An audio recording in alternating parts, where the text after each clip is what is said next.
从洪水到王道，大禹的抉择与夏朝的诞生。很久很久以前，天空来了一颗巨大的彗星，带来了大量的水冰，结果地球上的水猛然增加，就连黄土高原这样的地方，也一样是洪水滔天。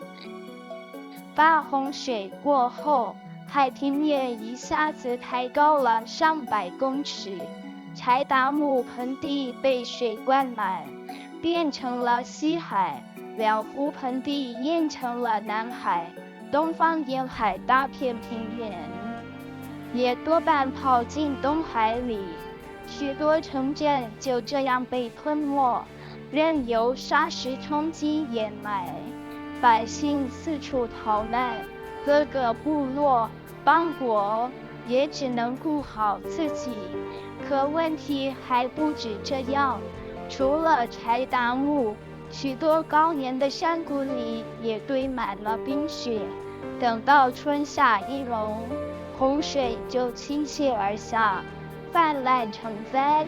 那时候鲧负责治水，他选择用堤坝防堵，9年下来，不但没治好水，反而酿成更大的灾祸，下游百姓死伤无数，各部落怨声载道，最后鲧被处死，以示负责。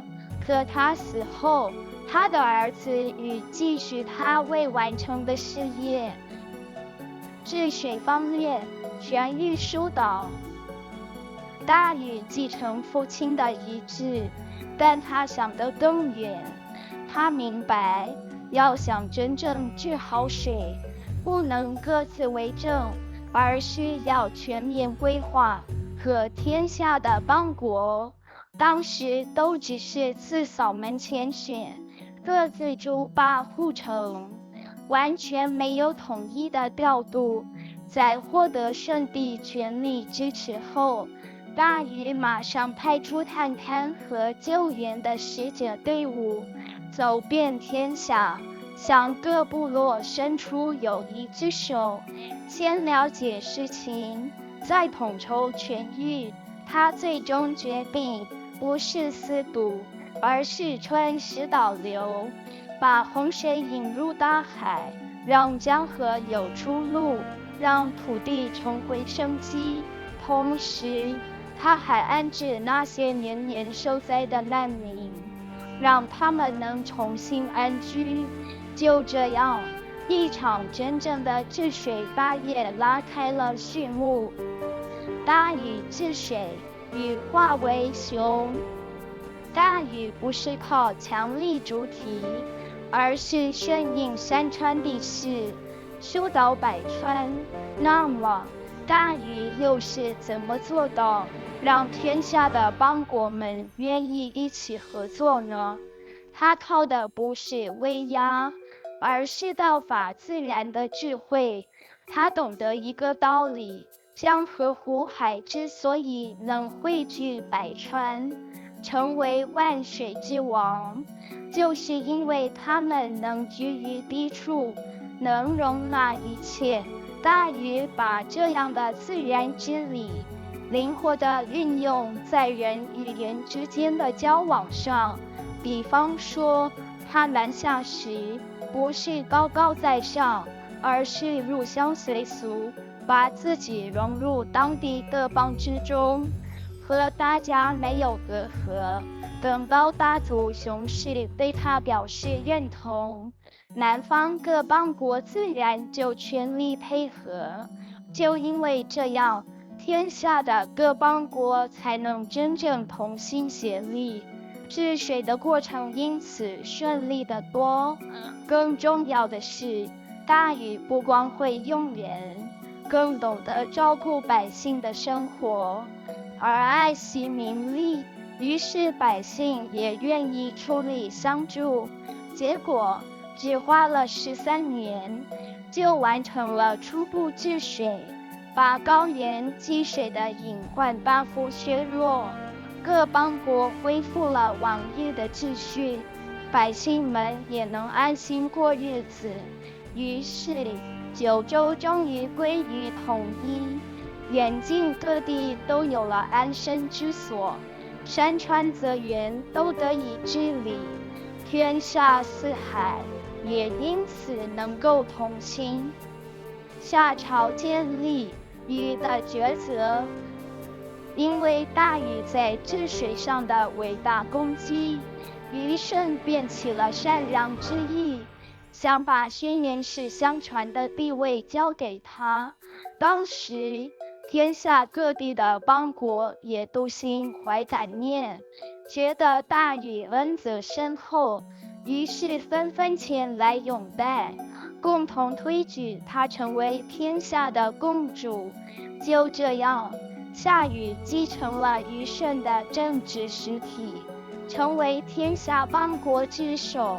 于是东方世界形成了一个类似今日邦联的联合国政体。然而大禹其实早有功成身退的心意，因为多年治水，他忽略了家庭，心中原想着在大功告成后便能卸下重担，但他很清楚，治水才刚刚完成，若没有一个统一的调度，每到春夏冰雪消融，洪水仍将泛滥。正因如此，他选择放下退役，承担起更大的责任。这份承担不是对王权的贪恋，而是对天下的信任与托付。于是自大禹起，华夏文明也迎来了真正的开端。朝廷雏形，穆障之会。洪水初退，诸侯们齐心推戴大禹为天下共主。这并不是一场刀兵相争，而是一场取天下风物事的成就。大禹靠的不是武力，而是凭着治水的功绩，还给天下一个太平安宁的世界，因而自然得到天下。那时候治水就是夏朝最重要的政务，各地诸侯之所以听从夏王，正是因为天下需要长期的统一调度，去面对一波又一波的水患，直到柴达木盆地的积水消退，不再泛滥，直到地球的生态渐渐消化掉外来过多的水冰，海平面逐渐下降，南海化为云梦大泽，这个时代才慢慢走出洪水的阴影。在夏朝建立的最初100-200年间，夏王与诸侯的聚会往往只是在临时搭建的木帐里进行，这就是最早的朝廷。虽然简陋，却蕴含着一种无可替代的庄严。正如古语所说，我为小，而天下弗敢臣。意思是说，即便帐目狭小，却因为有共同的目标，有王道治理的信念，天下诸侯无不敬服。于是夏王承担起治理与照顾天下的责任，而诸侯则履行着听命调遣的义务。就这样，朝的制度逐渐成型，从最初为了治水而设的聚会，慢慢演变成治理天下的正统体制。当洪水彻底平息，这份制度如同政治一词，都被延续了下来。只不过它的目的从治理水患转为治理天下，这是与智慧的高峰。洪水平息了，百姓们终于能安心生活，大家安居乐业，日子逐渐富足起来，邦国之间往来频繁，文化交流也愈加密切。天下慢慢融合成为同一个族群。在这样的背景下，大禹治水所展现的道法自然精神，不再只是一种治理的方法，而是成了夏朝社会的风气。于是，人们开始思考更深的问题：天地间的规律是什么？宇宙的真相又是什么？道可道也，是知而不见，孔德之容。道生一，道冲而用之，有物昆成，凡也者，天下有始。这是一场真正的智慧高峰，大约发生在4500年前。夏人不只在治理国家，他们更尝试探究宇宙与自然运行的根本，寻找人与天地如何同道而行。最后，他们得出了一个惊人的答案：无为才是解方，只有这样，才能导正宇宙的秩序，让天下长保太平。